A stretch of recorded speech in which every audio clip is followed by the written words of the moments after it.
Hi, my name is Muhammad Farhan, and today the topic of my presentation is Mark and Spencer. Mark and Spencer has been ranked as the UK's best brand based on overall brand health, impression, quality, value, satisfaction, and reputation. Quality is at the heart of everything we do, especially when it comes to sourcing and making our products. We know our customers want to do the right thing when they are shopping, choosing products that are good for them. Mark and Spencer established in 1884. Mark and Spencer was founded by a Russian refugee in 1884 by Michael Marks. It was floated on the stock exchange in 1926. It has become a worldwide trademark with 700 stores, 294 stores in the UK, and almost 55,000 employees in the UK. While doing businesses, it achieved so many awards and achievements. One of the well-known award in 1997, they are awarded by Fifth Queen's Award for expert achievements after over 100 years of successful trading. What is basically the scenarios, or what are the basically methods, markers and services which Mark and Spencer provided to their customers across the globe, and how they cover the areas. It is basically consists of three type of areas. The first one is retail, financial services, and the second one is financial services, and the third one is international businesses. A successful slogan that Mark and Spencer's company adopted, that was, "Don't ask the price; it's just a penny."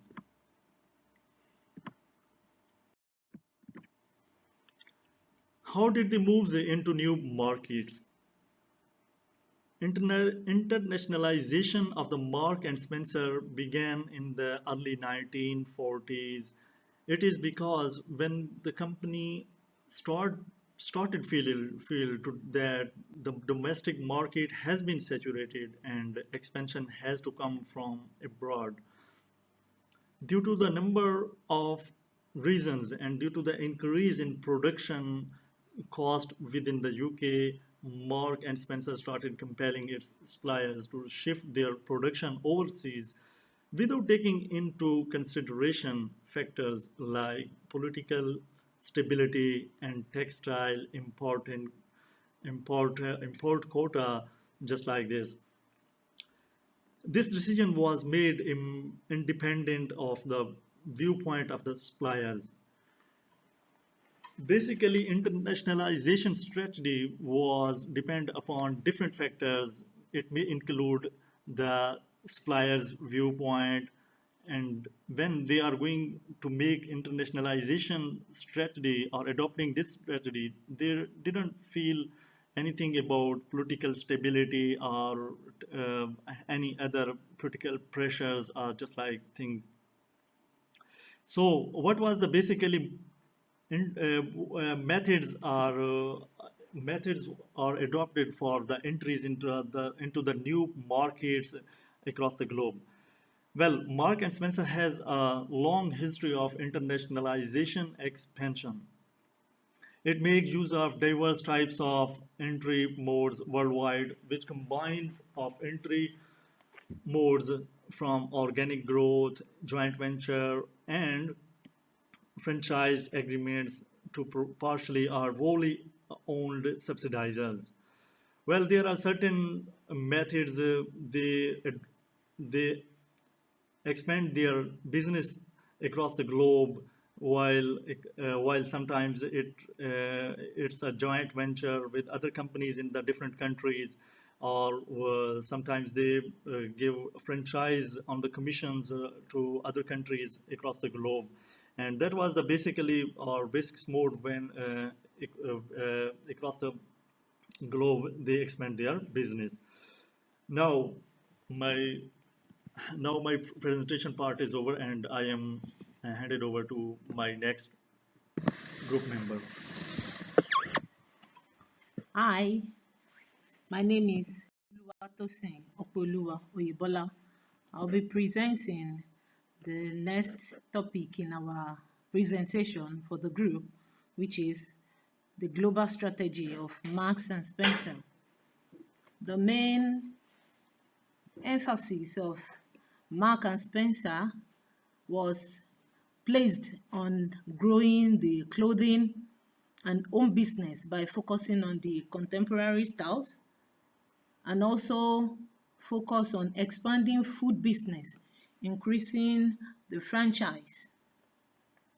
Mark and Spencer also focus and aims to grow on business globally through grocery markets, share from grocery markets, which share from 3.6% to 4.6%, and to sustain net operating margin of around 4%. And the strategies for Mark and Spencer also include going through the product, the communities, the planet, and human rights and supply chain.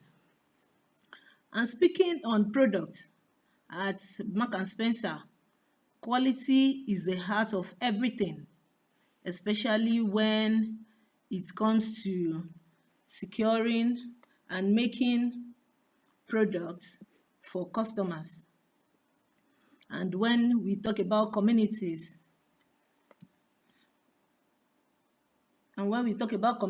communities is part of Mark and Spencer heritage, and the Mark and Spencer heritage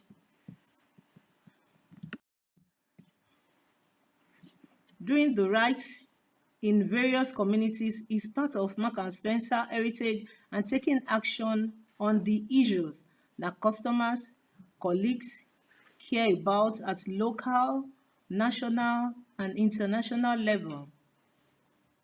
Talking about the planet, change in climate is a growing concern for Mark and Spencer, and this reflects a climate emergency that we all face.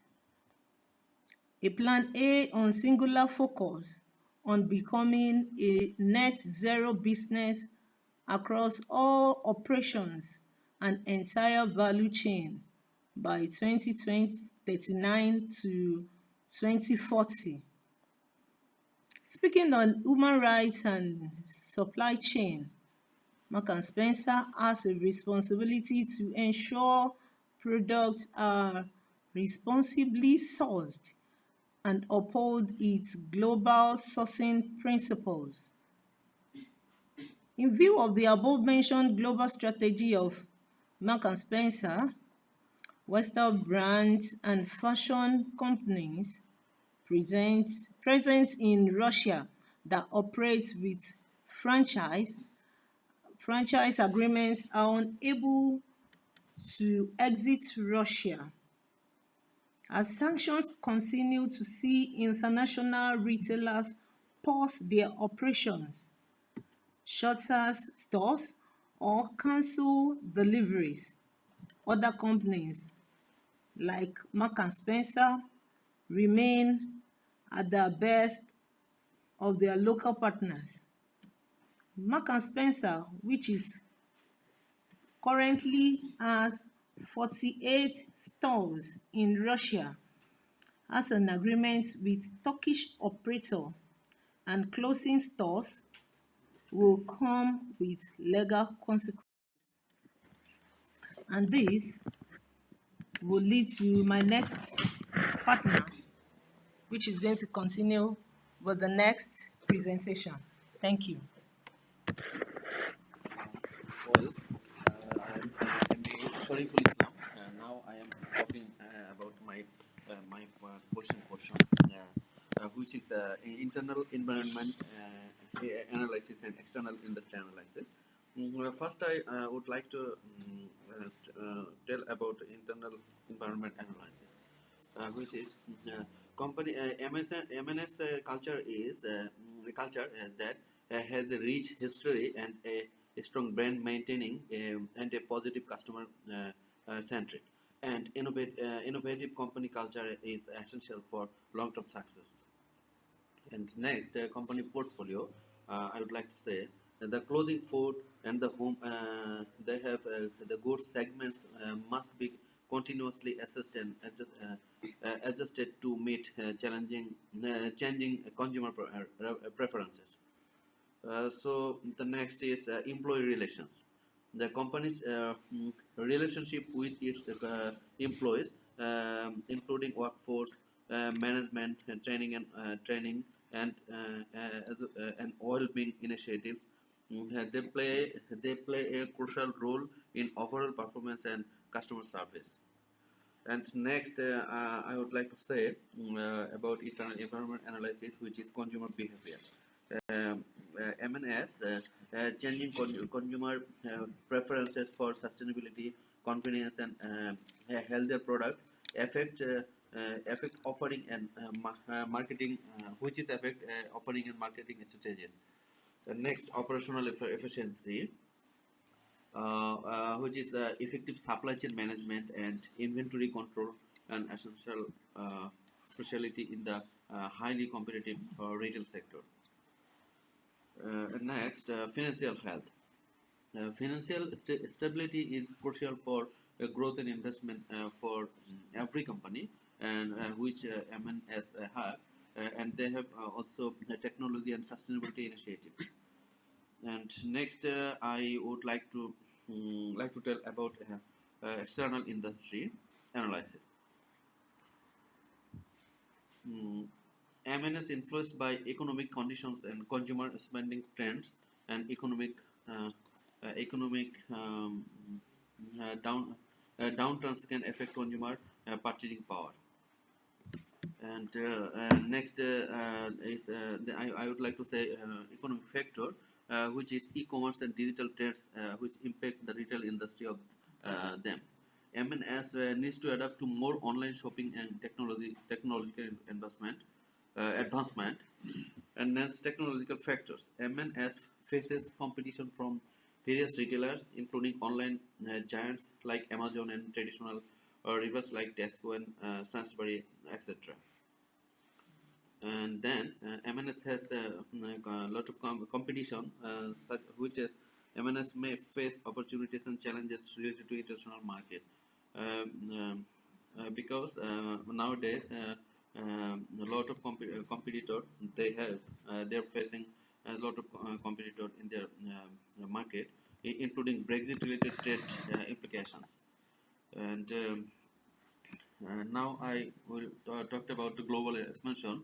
The company physical store locations and their layout play a significant role in customer engagement. They need to continually evaluate the effectiveness of its store network and make necessary adjustment to align with changing consumer preferences.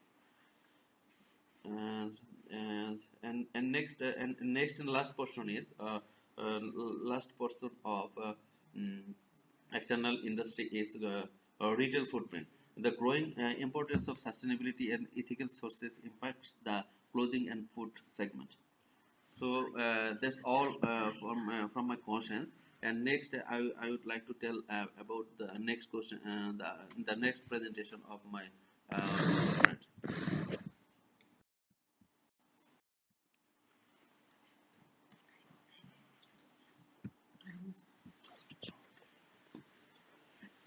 Hello, this is Lucky, and now I am starting my part. My part is how MNS failed and the success and why. In this part, I explain how MNS failed the recent years. MNS past success depended on a philosophy of value for money, quality, and service.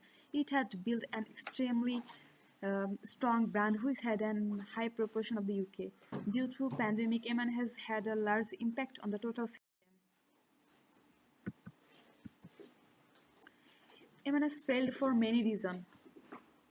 First of all, becoming unfashionable. M&S remains the UK's largest seller of clothes by value, but it has lost ground because it has failed to find a price and fashion formula to compete with rivals like Primark, Zara, and online label like Hush. A store built for bygone age. A store built in the 1920s or earlier are now often the wrong size, in the wrong place, or need huge investment to modernize them. And the almost no food online. M&S will start selling its main food range online after missing out on the market for out. A new partnership with Ocado has cost £75, but will at least put M&S in the game. And the poor online clothing. M&S was slow to adjust online clothing shopping. First, it outsourced to Amazon and missing the opportunity to improve skill and gather information on its shoppers on early days. M&S Bangla setting up on its own site with a costly high-tech boring country website. Buying errors. Too huge skinny trouser, too few jeans, and other buying errors have held M&S back in recent times. Outdated systems have forced stores to accept deliveries of clothing in size they didn't want and were slow to update stocks on the shop. And it is the reason for failed M&S. And now my other partner explained about his parts. Thank you, Lucky. Hello, my name is Mohammad REZAUL and my ID is 30107902. Now, I would like to talk about the recommendations of MNS. So, firstly, MNS should prioritize the rejuvenation of its fashion offers by allocating resources to market research and trend analysis. The firm may discern prevailing fashion trends and optimal pricing levels. This will empower them to successfully compete with formidable competitors such as Primark and Zara. In addition, cultivating partnerships with up and coming designers and adopting sustainable fashion techniques might appeal to a broader client. Secondly, it is essential to update the storage infrastructure. MNS need to give priority to the closure or relocation or upsell shops and allocate resources towards the refurbishment of current locations in order to provide a more enticing retail atmosphere. Employing data analytics may assist in choosing ideal sites, guaranteeing that establishments are properly positioned to attract the highest possible number of pedestrians. Thirdly, it is crucial to improve the online purchasing experience. MNS need to allocate resources towards the development of a website design that prioritizes ease of use for its users, guaranteeing smooth and different navigation as well as streamlined checkout procedures. Developing a proprietary e-commerce platform and using technology to provide tailored consumer suggestions may enhance customer happiness and foster loyalty. And lastly, it is crucial to tackle supply chain and inventory management challenges. Integrating sophisticated inventory management system helps minimize purchasing mistakes and enhance the precision of stocks level. Effective cooperation with suppliers and distributors helps optimize the supply chain, guaranteeing that retailers get the appropriate items in the correct amounts.